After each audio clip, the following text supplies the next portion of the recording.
오늘 이 시간에는요, 이제 요리 강습을 이제 앞두고 요리법에 대해서 좀 여러분에게 좀 말씀을 드리고자 합니다. 마태복음 25장에 보면 예수님께서 달란트의 비유를 하셨습니다. 어떤 종에게는 5달란트를 주었고 어떤 종에게는 2달란트, 또 어떤 종에게는 1달란트를 맡겼습니다. 이 달란트를 맡은 종들이 각자 열심히 장사를 해서 또 많은 이익을 남겼을 때 주인이 그 종을 칭찬하는 이야기가 나오죠. 여기서 보면 종에게 맡긴 달란트라고 하는 것은 우리에게 주신 각자의 은사, 곧 재능들을 말합니다. 그래서 어떤 사람은 이 사업에 소환이 있는 사람이 있죠. 이것도 굉장한 달란트입니다. 제가 어떤 분을 만났는데 이분은요, 자기는 어딜 가든지 돈이 눈에 보인답니다. 이야, 참. 그래서 자기는 하여튼 어딜 여행을 가더라도 눈에 보이는 것이 이건 요렇게 하면 돈을 벌겠다. 그래서 실제로 이 사람이 돈을 아주 많이 벌어가지고 세계 일주를 몇 번이나 하고 그런 사람을 만난 적이 있습니다. 이것도 달란트죠. 근데 어떤 사람은 손재주가 좋은 사람이 있어요. 기계를 잘 다루고 잘 고치고, 이것도 달란트죠. 또 어떤 사람은 말을 잘하는 사람이 있습니다. 정말 제 큰딸은요, 말을 참 잘합니다. 그래서 아주 잘해요. 이 언어의 달란트가 있어요. 이걸 이제 달란트라는 거죠. 또 방금 우리 여사님께서 하신 것처럼 음악의 달란트는 굉장히 큰 축복이죠. 그런데 이 비유에 보면 가장 많이 받은 달란트는요, 5달란트입니다. 근데 좋은 음식 올바른 식사라는 책에 보면 하나님께서 10달란트 받은, 하나님으로부터 10달란트 받은 사람이 있었습니다. 누가 10달란트 받은 줄 아십니까? 아니, 그러니까 예수님의 비유에는 1달란트, 2달란트, 5달란트 받은 게 나오잖아요. 5달란트 이상 받은 사람은 없어. 그런데 10달란트를 받았다는 것은 예수님의 비유에 나오는 어떤 사람들보다도 더 큰 축복을 받았다는 뜻이죠. 10달란트 받은 사람이 어떤 사람이냐? 읽어보니까요, 요리를 잘하는 사람이더라고요. 자, 그러면 요리가 왜 10달란트라고 하는 이런 아주 큰 축복으로 간주되는지 아십니까? 왜 바로 그래요. 사실은 우리 요리는요, 우리 건강과 우리 생명과 직결되기 때문에 요리를 잘하는 것은 굉장히 중요한 것이죠. 또 두 번째는 여러분이 하루 중에 제일 행복하시는 언제입니까? 밥 먹을 때 아닙니까? 이 식사에 맛있는 걸 먹는 것만큼 인생에 행복을 주는 것이 없단 말이에요. 그래서 음식을 잘하는 것은요, 굉장한 달란트입니다. 그런데 이 달란트는요, 달란트 비유를 쭉 읽어보면 끊임없이 개발하라는 것입니다. 그래서 여러분이 그것을 잘하게 된 것은요, 끊임없이 개발했기 때문에 잘하게 되는 것입니다. 사실 제가 처음에 요리를 못했습니다.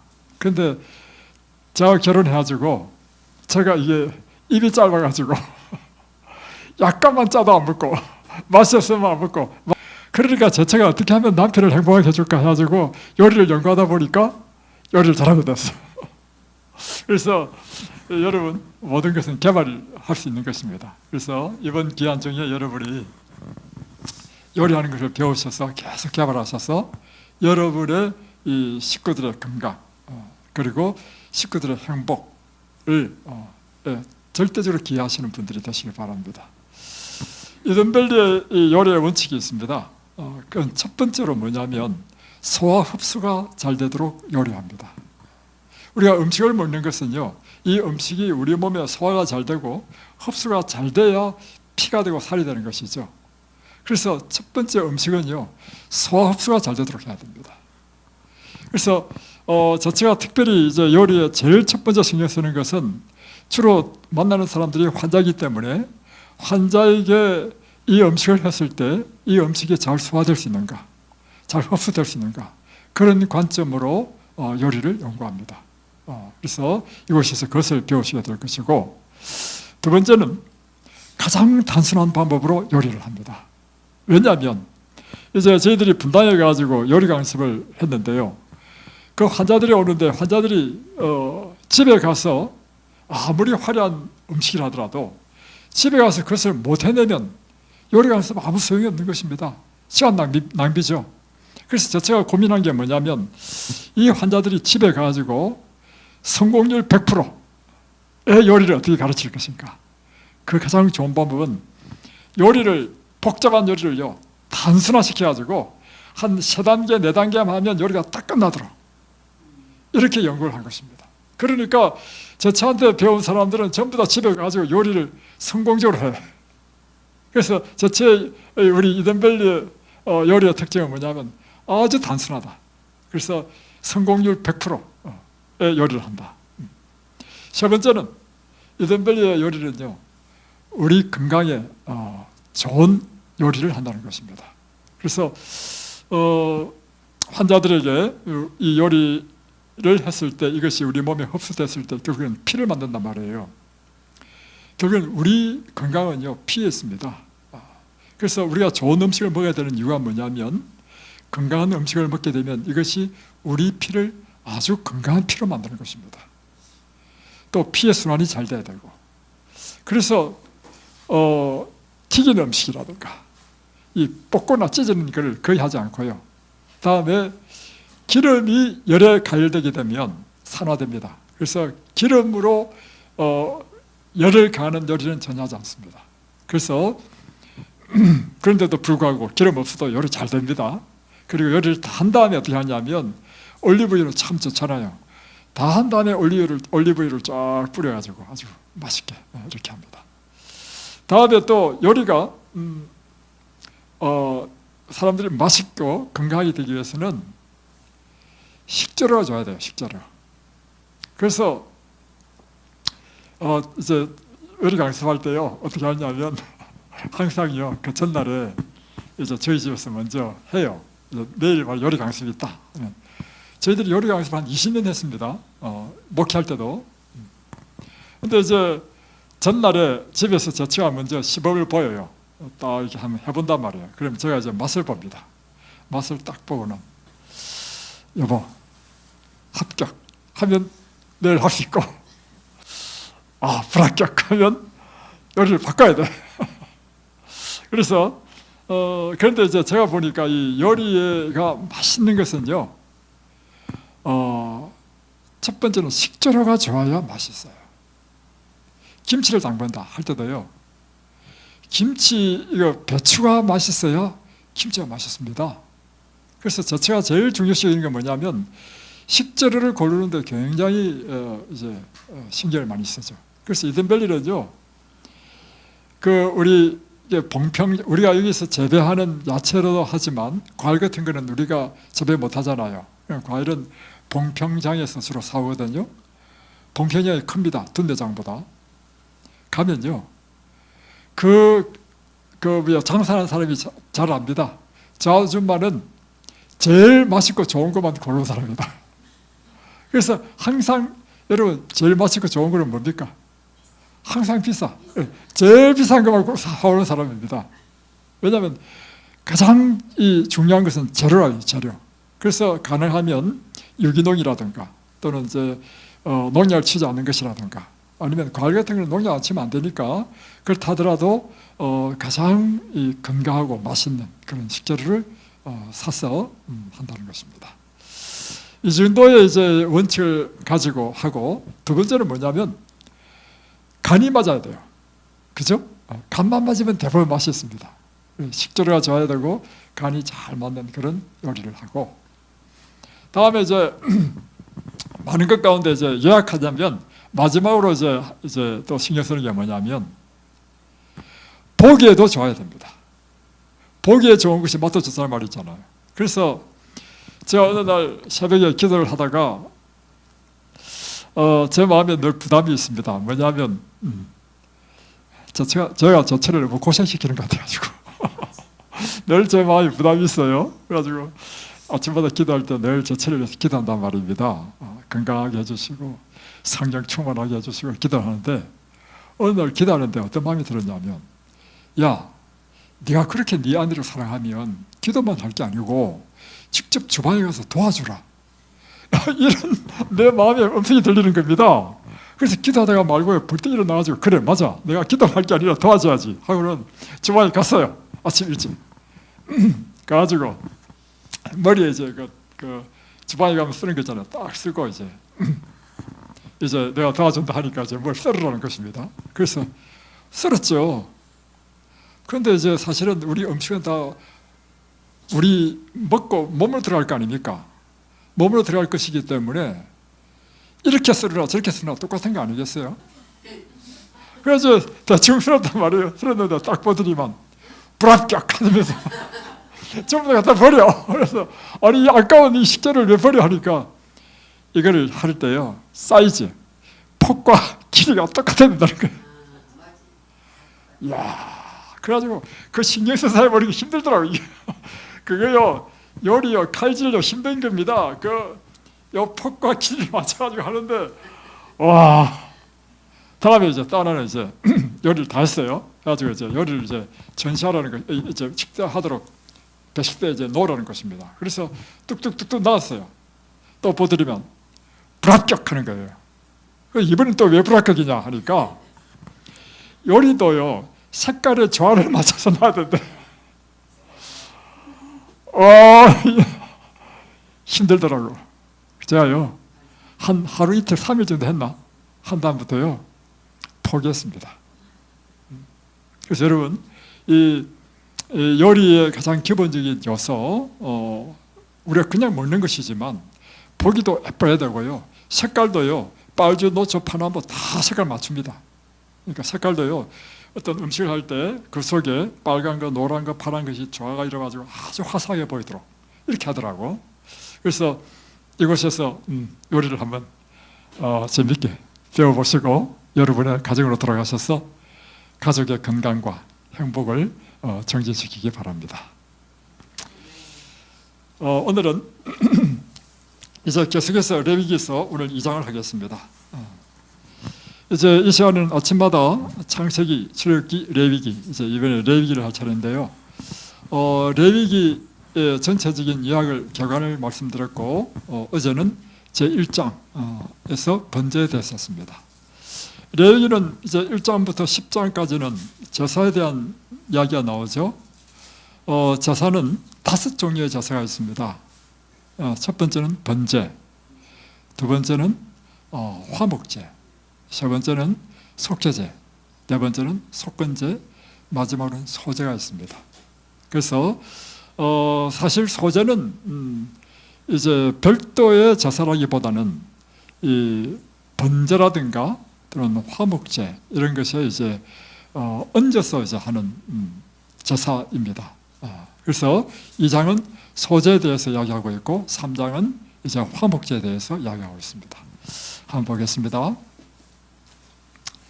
이 소제라는 뜻이 뭐냐? 뜻을 알아야 됩니다. 한자로 쓰면 이 소자입니다. 저는 이제 제사할 때 이 저죠. 이 소는 곡식이라는 뜻입니다. 그러니까 곡식으로 드리는 제사 이렇게 번역할 수 있겠죠. 자, 누구든지 소제의 예물을 여호와께 드리려거든. 자, 성경 다 펴십시오. 없으면 스마트폰에서 볼 수 있습니다. 누구든지 소제의 예물을 여호와께 드리려거든. 자, 소제에 대한 이야기입니다. 고운 가루로 예물을 삼아 그 위에 기름을 붓고 또 그 위에 유향을 놓아라. 그러니까 그 곡식을 어떻게 하느냐면 빻아가지고 가루를 만들어서 고운 가루로 만들어라는 것입니다. 그리고는 그 위에 기름을 붓고 또 유향을 놓아라는 것입니다. 자, 그러면 2절에 아론의 자손 제사장들에게로 가져갈 것이요, 제사장은 그 고운 가루 한 웅큼과 기름과 그 모든 유향을 가져다가 기념물로 제단 위에 불사를 지니. 그러니까 자 보세요. 곡식을 빻아가지고 이제 고운 가루, 이게 밀가루로 합시다. 밀가루든지 뭐 보리가루든지 밀가루, 미리의 가루는 밀가루죠. 했을 때 이 전체를 다 드리는 것이 아니고요. 제사장이 한 움큼을 취해가지고 이것을 화재, 그러니까 불로 번제물을 태우는 그 위에 뿌린다는 것입니다. 그러니까 예를 들면 번제라면 양을 잡아가지고 이제 불로 완전히 태우는 게 번제죠. 양을 할 때 이 위에 이 소재를 뿌려서 함께 태우는 그런 것입니다. 그런데 중요한 사실은 뭐냐면 다 넣지 않고 한 움큼만 넣는다는 것이고, 그러면 나머지 그는 뭐 할 것인가? 이 나머지는 제사장에게 주어서 제사장이 먹을 수 있는 음식으로 삼으라는 것입니다. 자, 3절에 그 소재물에 남은 것은 아론과 그의 자손에게 돌릴지니, 이것이 이제 그 뜻이고요. 이는 여호와의 화제물 중에 지극히 거룩한 것이니라. 다음에 4절에 보면 이런 고운 가루 외에 또 다른 소재가 있는데, 이제는 뭐냐면 이제 전병, 예를 들면 그것을 전을 만들어 가지고 전병을 드릴 수도 있고, 과자를 만들어서 과자를 또 소재로 드릴 수 있고, 이런 것입니다. 이럴 때 그 일부분은 이렇게 번제 드리고 나머지는 제사장들에게 돌아가도록 이렇게 한 것이다. 이렇게 이해하시면 되죠. 그래서 이제 4절에 보면 내가 화덕에 구운 것으로 소재의 예물을 드리려거든 고운 가루에 기름을 섞어 만든 무교병이나 기름을 바른 무교전병을 드릴 것이며. 자, 무교병이 뭐냐? 이 한자인데요, 무자는 없을 무자입니다. 없을 무자고, 교는 누룩교자예요. 누룩교. 누룩이 없는 병은 뭐냐면 떡병자입니다. 누룩이 없는 떡을 만들으라는 것입니다. 다음에 또 기름을 바른 무교전병. 무교전병은 전으로 만든 떡이라는 뜻이죠. 누룩이 없는 전으로 만든 떡을 드리라 하는 것입니다. 자, 여기에서 이 소재로 드리는 이 소재의 특징 중에 하나는 무엇인가 하면 누룩이 들어가면 안 된다는 것입니다. 자, 그리고 또 11절 보십시오. 뛰어넘어서 너희가 여호와께 드리는 모든 소재물에는 누룩을 넣지 말지니 너희가 누룩이나 꿀을 여호와께 화제로 드려 사르지 못할지니라.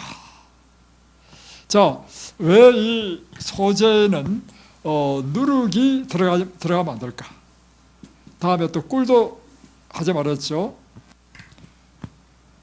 그것은 이게 상징인데요. 누룩은 그 특징이 뭡니까? 누룩은요, 이것이 식불하면 발효시키죠. 예, 발효시켜가지고, 자, 중요합니다. 발효시키는데 이 발효에도 두 가지 발효가 있습니다. 뭐냐면 좋은 발효가 있고 나쁜 발효가 있습니다. 그래서 김치도 발효식품이죠. 그런데 김치가 맛이 잘 익었을 때는요, 건강에 아주 좋은 발효식품이 됩니다. 그런데 신김치를 드시지 말아야 되는 이유는 뭐냐면 이 좋게 발효된 것이 좀 더 시간이 지나면 이게 나쁜 발효로 넘어갑니다. 그것은 우리 몸에 좋지 않다는 것입니다. 하여튼 누룩은 발효시키는 효과가 있는데 이것은 무엇의 상징이냐면 술도 마찬가지예요. 예, 마찬가지예요. 자, 이거 뭐의 상징이냐면 죄의 상징입니다. 죄는요, 사람을 부패하게 만듭니다. 그죠? 죄는 또한 전염성이 있습니다. 이 가루 써말에 누룩 하나만 넣으면요, 전체를 다 부풀게 만들죠. 그처럼 죄는요, 다른 사람들에게 전염되는 전염성이 굉장히 강합니다. 그래서 이 제사에는 죄를 상징하는 누룩을 넣지 말라는 것입니다. 왜냐하면 이 제사 제도의 목적이 뭐냐면 우리의 삶에서 죄를 속죄하는 목적으로 드리는데 죄를 상징하는 누룩이 들어가면 안 된다는 것이죠. 자, 그리고 또 하나는 누룩은 한 가지 더 의미가 있습니다. 자, 하나는 죄를 상징하고 또 성경에서 하는데 또 하나는 뭐냐면 좋은 상징을 나타내는 게 있습니다. 무엇의 상징입니까? 성령을 상징합니다. 예수님께서 비유로 말씀하신 것이 있죠. 천국은 마치 이와 같으니 가루 서말 속에 누를 넣어 전부를 부풀게 한 것이니라. 자, 성격은 똑같아요. 부풀게 하는 것이고 발효하는 게 똑같은데 좋은 의미로는 무엇인가 하면 가루 서말 속에 누룩을 딱 넣으면 이 가루가 이렇게 부풀죠. 이것은 이때 누룩은 뭘 상징하냐면 성령을 상징하는 거야. 천국은 우리 사람의 마음속에 하나님의 말씀이 떨어지면 이 말씀을 통하여 성령이 역사함으로 이 가루를 부풀게 한 것처럼 사람을 변화시킨다는 것입니다. 그래서 천국은 어떤 사람이 가느냐면 하나님의 말씀으로 성령의 역사로 말미암아 우리 사람이 변화되어야만이 천국에 가는 것입니다. 다시 한 번 더요.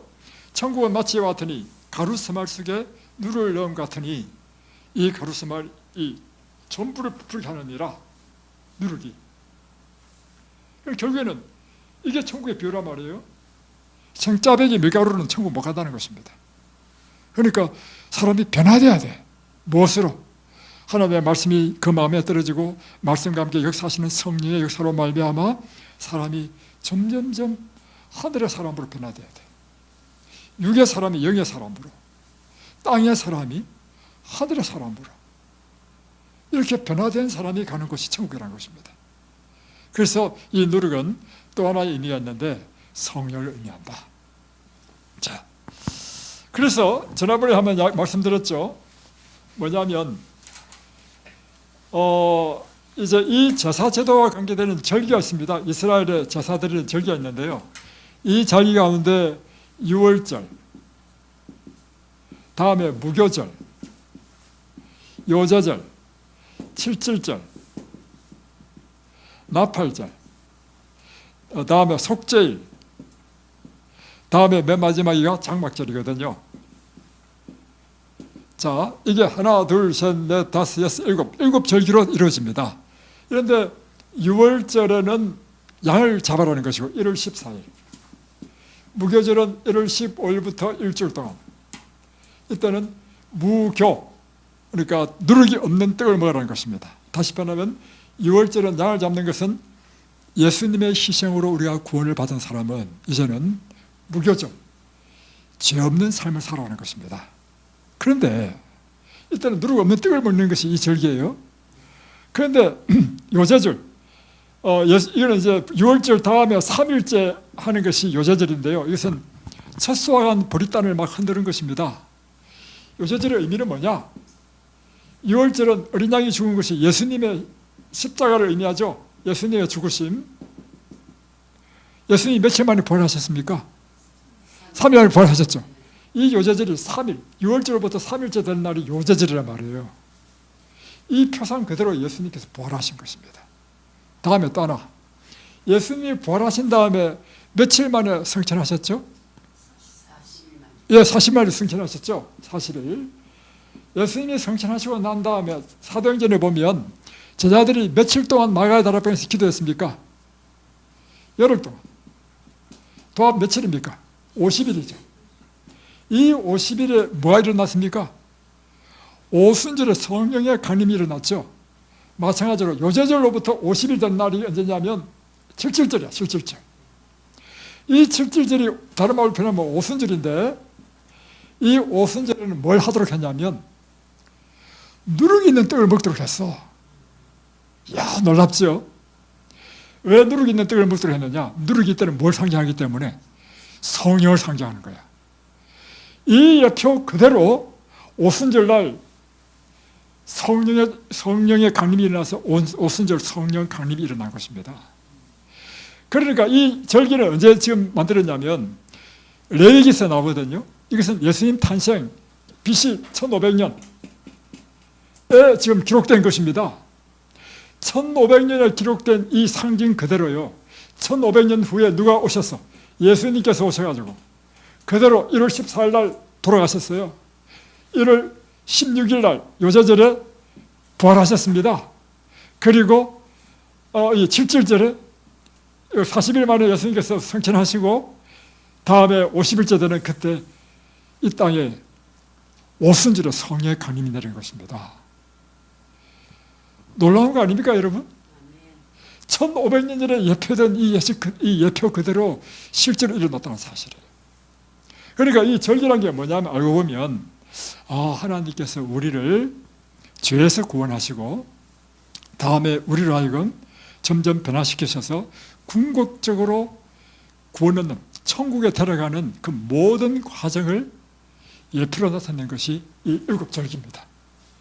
그래서 마지막 절기가 뭐냐면 장막절이거든요. 이 장막절에 지키는 것이 8일 동안 지켜요. 8일 동안.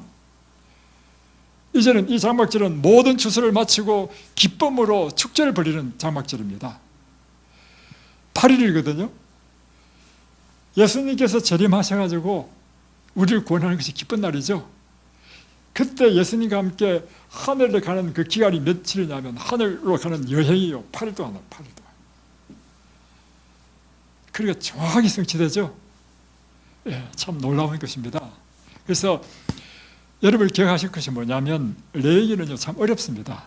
사람들이 레위기를 볼 때가 이제 지겨워서 중간에 포기 많이 합니다.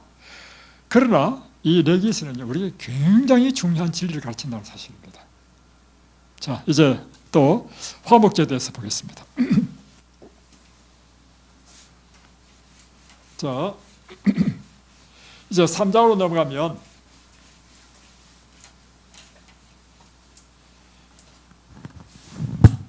레위기 3장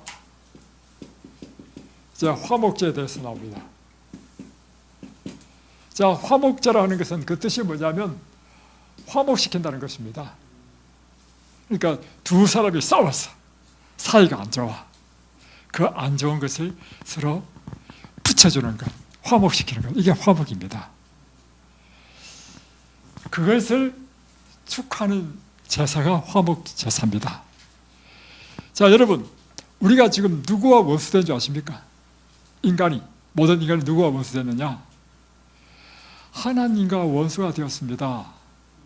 뭐 때문에요? 죄 때문에. 이것이 성경 어디에 나와 있습니까? 이사야 59장 한번 펴보십시오. 이사야 59장에 보면 이렇게 되어 있습니다. 1절부터 읽겠습니다. 여호와의 손이 짧아 구원하지 못하심도 아니요 귀가 둔하여 듣지 못하심도 아니라 오직 너희 죄악이 너희와 너희 하나님 사이를 갈라놓았고 너희 죄가 그의 얼굴을 가려서 너희에게서 듣지 않으시게 함이니라. 그러니까 지금 하나님께서 손이 짧아서 너를 구원하지 못하는 것도 아니고 귀가 어두워서 너희 기도를 듣지 못하는 것도 아니다. 왜 못 듣느냐? 너희 죄가 너와 나 사이에 가로막고 있다. 교통을 못하게 하고 있다. 그러니까 지금 우리가 하나님과 어떤 사이에 있다는 것입니까? 사이가 났다. 그러니까 불화관계에 있다는 것입니다. 이걸 로마서 5장에는 뭐라 표현하냐면 원수되었다. 그러니까 지금 우리가 하나님 얼굴을 못 보는 것입니다. 자, 그리고 우리가 하나님을 만나지도 못해요. 그런데 우리가 천국에 가면 요한계시록 22장에 보면 그분을 얼굴과 얼굴로 대면하여 본다고 했습니다. 왜요? 뭐가 없어졌기 때문에. 죄가 없어져 버리면요 하나님을 우리가 직접 보게 된다는 것입니다. 자, 그래서요 하나님과의 관계가 깨지면 일어나는 일이 있습니다. 하나님과의 관계가 깨지면 일어나는 일인데요 사람과 사람 사이의 관계도 깨집니다. 그래서 여러분 아무리 사랑한다고 못 죽고 못 산다고 결혼했지만요 살다 보면 서로 싸워가지고 이혼하는 사람도 있죠. 무엇이 그런가? 죄가 우리 사이를 내린 것입니다. 그러니까 죄는요 하나님과 우리 사이를 낼 뿐만 아니라 이 죄는요 사람과 사람 사이의 관계도 내고 끊임없이 투쟁과 미움과 증오의 관계를 만든다는 것입니다. 그러면 하나님과 우리 사이가 화해가 되면 어떻게 될까요? 놀라운 사실은요 하나님과 우리가 화해 관계가 맺게 되면 사람과 사람과의 관계도요, 다 해결됩니다. 그러면 자, 하나님, 자, 잘 보세요. 나 또는 우리를 합시다. 지금 이게 지금 절벽이야, 절벽. 그래서 못 가. 이럴 때는 어떻게 해야 됩니까? 다리를 놔야 돼. 이 다리를 놓은 게 무엇입니까? 예수님이신 것입니다. 예수님의 십자가가 다리를 놔가지고 이제는 나와 하나님과 이제 화목하게 됐어. 자, 보세요. 이사야 59장에 보면 너희 죄가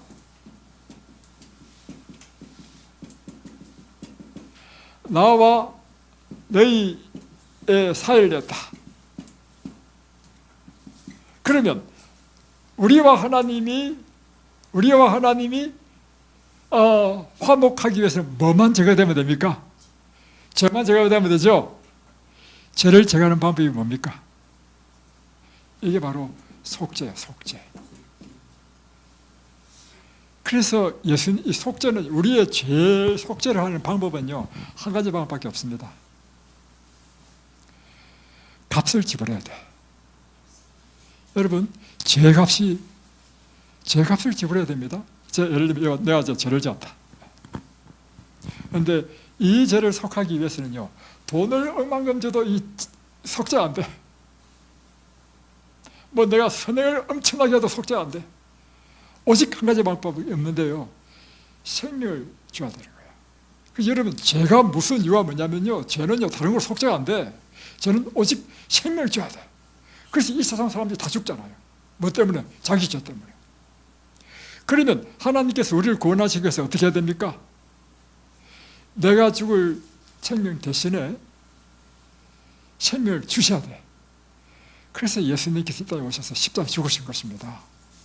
그래서 예수님께서 우리의 죄값을 지불하시는 그 지불한 것으로 인해서 우리가 죄값을 지불하고 하나님과 우리가 화목된 것입니다. 그런데 예수님이 오시기 전까지는 예수님을 표상적으로 나타냈습니다. 그게 뭐냐면 소, 양, 염소 이런 걸 가지고 이런 거를 죽이는, 피를 흘리는 제사제도를 통해서 예수님이 우리의 죄를 속죄하는 것을 나타낸 것입니다. 그래서 제사는 반드시 뭐가 있어야 돼요? 피 흘림이죠. 피 흘림. 피 흘리는 것은 생명을 줬다는 것이거든. 이게 뭐냐면 번제예요. 우리가 첫 번째 배운 번제 배웠죠? 번제가 우리의 죄를 속죄하는 것으로 소를 잡고 양을 잡는 것입니다. 두 번째 우리가 앞으로 배울 게 있는데 속죄제, 죄를 속하는 것. 또 속건제, 다 똑같은 것입니다. 사실 번제도 그렇고 속죄제도 속건제 전부 다 죄를 속하는 것이지만 하여튼 이름이 다 달라. 다 다르고 약간 차이가 있어. 이렇게 해서 우리가 하나님과 화목됐단 말이에요. 그러면 화목제는 뭐냐면 이렇게 우리가, 그래서 이 화목제는요, 번제와 속죄 제사를 드린 다음에 하는 것이 화목 제사를 드립니다. 번제와 속죄제를 통해서 우리가 속죄를 받게 되는 거야. 속죄를 받으니까 하나님과 나 사이가 화평이 돼서 얼마나 기쁘고 행복합니까? 그렇죠? 그 기쁨과 평화를 나타내는, 기쁨과 즐거움을 나타내는 것이 뭐냐면 화목제라. 이제 우리가 하나님과 화목됐다. 하나님과 화목됐을 뿐만 아니라 우리와 사람과 사람 사이의 관계도 화목이 됐다. 그래서 이것은요, 기쁨의 제사야. 그래서 이 화목제는요, 번제는 몽땅 다 태워버리잖아요. 다음에 속죄제는요, 태우지는 않지만 뭐 내장의 기름, 앞으로 배울 것입니다. 기름, 뭐 여기에 붙은 기름, 저기에 붙은 기름 다 떼가지고 태우고, 기름은 기름대로 태우고, 그 시체는요 버려버립니다. 안 먹습니다. 그러니까 번제와 속죄제는 왜 안 먹고 왜 다 태우느냐? 죄와 관계되는 것이기 때문에 다 버리고 다 태워버리는 거라. 그런데 이 제사를 드린 다음에 화목하는 이 화목제는요, 죄와 관계없어. 죄를 이제 해결했기 때문에 기쁨이야. 그래서 이때는요, 그 양이나 소의 간에 붙은 기름 떼고 뭐 소장 내장에 붙은 기름 기름을 다 태워버리고 그 고기는 제사장과 이 제사를 드리는 사람과 그가 초청한 이웃, 종, 친척들 다 불러가지고 잔치하는 거라. 참 놀랍죠? 여러분 성경을 이렇게 자세히 배워보면요, 이게 너무너무 신비한 구속의 경륜이 들어있는 것입니다.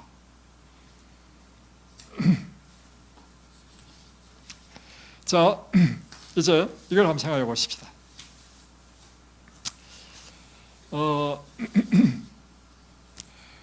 우리가 이러한 화평을 누리게 되는 것은 오직 누구 때문입니까? 그리스도 예수 때문에. 지금 이 소, 양, 염소, 번제, 속죄 제물로 드려지는 것은요, 상징에 불과한 것입니다. 다 누구를 상징하냐면 우리를 대속해서 죽으신 예수님을 상징하는 것입니다. 그러니까 우리가 지금 이렇게 화평을 누리고 기쁨을 누리게 되는 것은 다 예수님 덕분이라. 그래서 믿음이란 무엇인가? 이것입니다. 예수님을 믿는 것이 믿음인데요, 첫 번째, 예수님은 우리의 화평이 되시기 위하여 뭘 하셨는가? 그분은 이 땅에서 죄 없이 탄생하셔서 이 땅에서 죄 없는 삶을 사시면서 완전한 율법을 다 이루셨습니다. 그래서 그분은 우리의 속죄 제물로 준비됐다는 것입니다. 우리의 속죄 제물 되시기 위해서는 조건이 있습니다. 그 제물은 죄가 없어야 돼요. 그래야 우리의 죄를 대신하지. 그죠? 그러니까 예수님은 우리 사람과 달라. 우리는 다 아담의 후손으로 태어났죠.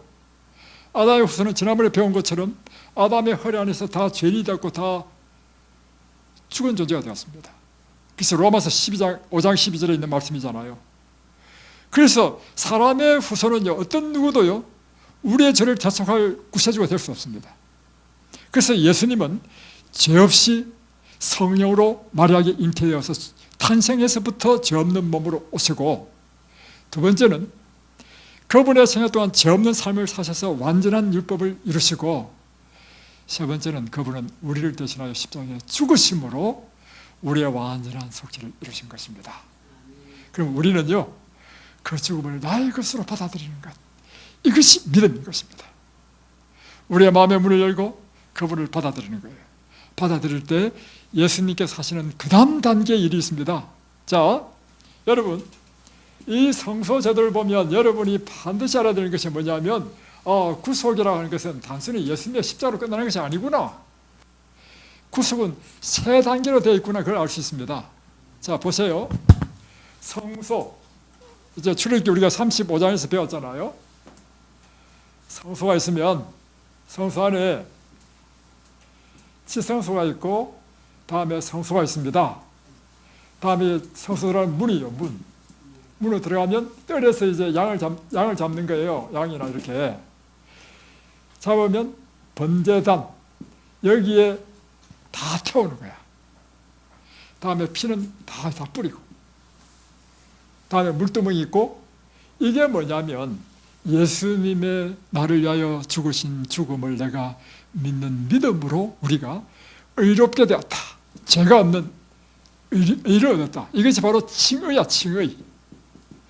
자, 우리의 구원은 칭의로 끝나는 것이 아니라는 것입니다. 이 양을 잡은 다음에 제사장이 하는 일이 뭐냐면 성소로 들어가요.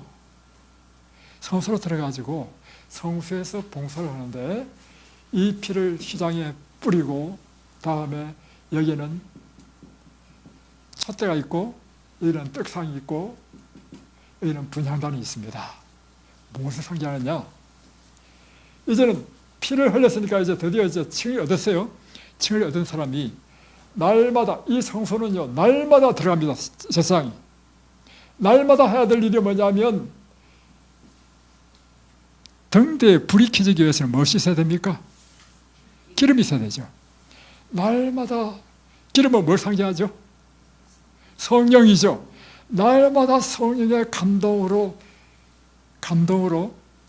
점점 사람이 변화되는 것입니다. 다음에 떡상이죠. 떡은 뭘 상징합니까? 예수님께서 말씀하시기를 나는 하늘로서 내려온 산떡이다. 하나님의 말씀으로 통하여 날마다 우리가 변화되는 걸 의미하는 것입니다. 다음에 이 향은 연기를 피우거든요. 기도를 의미하는 것입니다.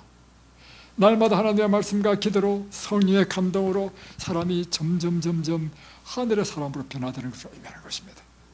이게 뭐냐면 성화야, 성화. 다시 말하면 거룩하게 변화된다는 것입니다.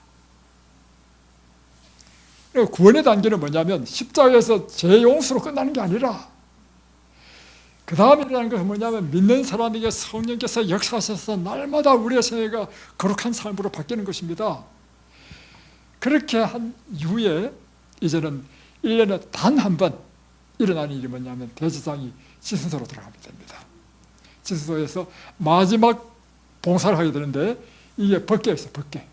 이 법궤 위에 천사가 있고 하나님의 임재 시키나 영광이 있는데 이 법궤 십계명이 있단 말이에요. 이 법궤 뚜껑에 이 염소의 피를 뿌립니다. 율법이 요구하는 것은 의인데 그 의를 우리를 대신해서 예수님께서 피로 이루셨다 이거예요. 그래서 그 율법이 요구하는 그 피를 흘린다는 거예요. 여기는요 하나님의 시키나 영광이 있습니다.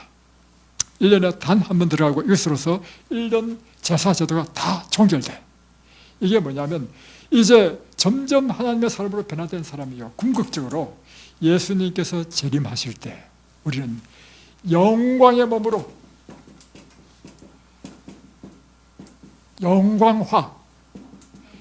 영광의 몸으로 변화되어서 불멸의 몸을 입고 하늘에 가는 걸 의미하는 것입니다. 그러니까 우리의 구원은요 이와 같은 칭의, 성화, 영광화로 이루어진다는 것입니다. 이것을 잘 설명하는 것이 뭐냐면 바로 성소제도고 레위기의 절기이고 제사제도인 것입니다. 놀랍죠 여러분? 여러분 이 진리의 이 신비한 깊은 진리로 쭉 들어오면 놀라운 기쁨과 희열이 있습니다.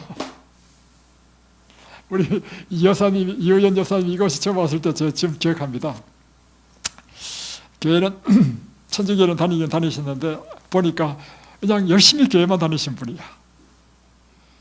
그런데 이곳에서 한 달, 두 달, 세 달 있으면서요 점점 말씀의 눈이 탁 떠가지고 요즘은 진짜로 말씀을 이해하세요. 이게 지금 무슨 단계냐면 이겁니다. 지금이라도 좀 생활 단계로 가고 있는 거야. 날마다 뭐가 이루어져요? 성화. 여러분의 생애가 날마다 성화의 삶을 살아야 됩니다. 무엇으로요? 성령의 감동을 입어야 됩니다. 하나님의 말씀을 날마다 먹어야 됩니다. 날마다 여러분 기도해야 됩니다. 그래서 오늘 아침에도 여러분 우리가 건강 체크할 때 뭘 했습니까? 뭐 물 얼마 마셨느냐, 뭐 운동했느냐 물었지만 맨 끝에 뭘 물어요? 어제는 무슨 말씀을 읽으셨습니까? 기도는 몇 번 했습니까? 그래서 이곳에는요 여러분의 육체와 함께 여러분의 영과 혼과 몸을 완전히 새롭게 하고 구원한 장소입니다. 모두가 다 구원받게 되기를 바랍니다. 기도하겠습니다.